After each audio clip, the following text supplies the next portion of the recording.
Nos desenvolvemos en un contexto de gran comunicación e interdependencia que nos permite acercarnos aún en la distancia, que nos introduce en nuevos mundos y que nos exige, sobre todo si queremos tener éxito en nuestras relaciones personales y más en las profesionales, a comprender y adaptarnos a ellos.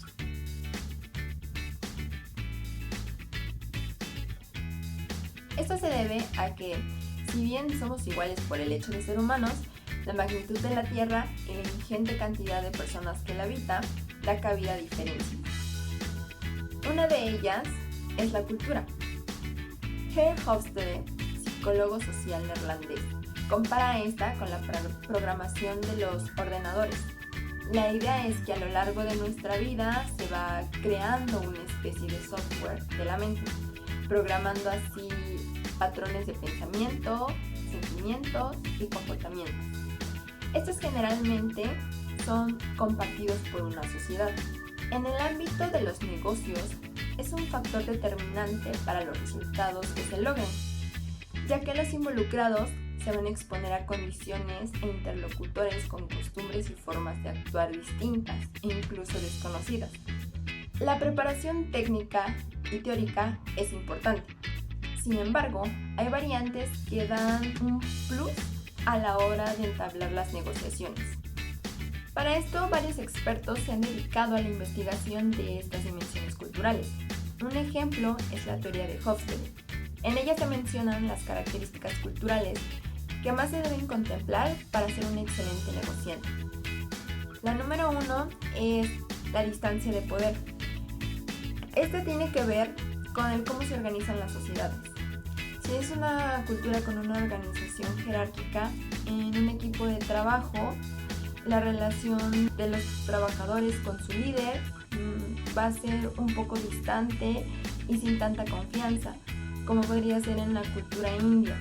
Por el otro lado, en una cultura organizada horizontalmente, como la neerlandesa, en un equipo de trabajo, la relación de los trabajadores con su líder va a ser un poco más cercana y de confianza.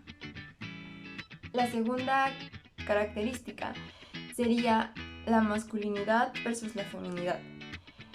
En una cultura más masculina, en este aspecto, se habla de cómo se espera que se comporte el género masculino y el género femenino.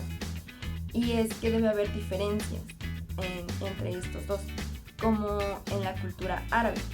Por el contrario, en una cultura más femenina, no hay tanta diferencia en el cómo se espera que se comporte un hombre y una mujer. El tercer punto habla sobre el colectivismo versus el individualismo. En una cultura más individualista, por ejemplo la estadounidense, una persona va a pensar primeramente en su propio bienestar, mientras en una cultura más colectivista, como la japonesa, lo primero en que se va a pensar es en un bienestar grupal. El cuarto punto es la orientación a corto o a largo plazo. En este caso, por ejemplo, las culturas latinoamericanas piensan más en una inmediatez, por el contrario, en una cultura china que piensan más a futuro, incluso hablan de una perspectiva estratégica. Si bien estos modelos son importantes y de gran ayuda, no debemos dejar de lado que existen otras variantes que pueden influir en la negociación. Por ejemplo, tenemos una clasificación un tanto más simplificada y bipolar de la comunicación. Está una sociedad de low context, en donde hace referencia a los países que tienen sus conductas bien determinadas. Por ejemplo, la cultura inglesa o alemana, en donde en una negociación se hace de manera rápida y clara. Por el otro lado está el high context, que es en donde los países se apoyan en la subjetividad y no son tan estrictos con su conducta. Es más típico de los países asiáticos, este high context porque se basan más como en los sentimientos de la persona y en la persona como tal. También es importante tomar en cuenta la lengua, ya que cada una tiene su propia jerga, su propia forma de expresar cómo ve el mundo, y considerar que a veces al momento de relacionarse se crea un nuevo espacio en el que se explora y se puede dejar un poco de lado los puntos anteriores mencionados.